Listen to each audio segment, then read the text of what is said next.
Entre le Bosphore et la Corne d'Or, les bateaux accostent à quelques mètres de sa ligne. C'est ici sur le port de Karaköy à Istanbul que depuis 2 mois, Şerife Doğan s'exerce à sa nouvelle passion. Les gestes sont encore un peu hésitants, mais le plaisir intact. Elle est venue sur les conseils de son médecin. Pour elle, la pêche, c'est comme une thérapie.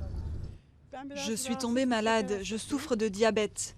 Je viens ici pour me détendre, me vider l'esprit et aussi pour passer le temps, comme je suis désormais à la retraite. C'est vraiment très agréable et c'est vrai ce qu'on dit. Une fois qu'on a essayé, on ne peut plus s'en passer. C'est le cas de Fouat. Depuis 50 ans, il ne peut pas s'en passer. Entre loisirs et moyens d'arrondir ses fins de mois, il fait partie des centaines de pêcheurs qui chaque jour s'installent sur le mythique pont de Galata. Mais au fil du temps, il a vu ses prises se dégrader. Les pêcheurs sont de plus en plus nombreux et ils ont peu de connaissances, alors tous les beaux poissons d'autrefois sont partis. Des amateurs toujours plus nombreux qui pêchent des poissons trop jeunes et n'hésitent pas à en faire une activité commerciale. À tout cela vient s'ajouter la pollution liée à l'important trafic maritime. Les eaux du Bosphore subissent une inéluctable dégradation.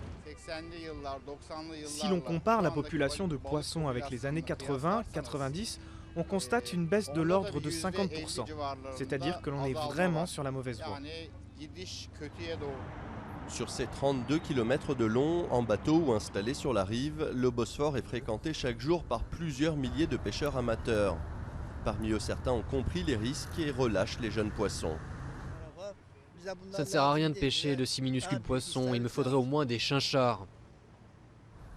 Cette passion de la pêche reste intimement liée à Istanbul, la seule ville au monde traversée par la mer et située entre 2 continents.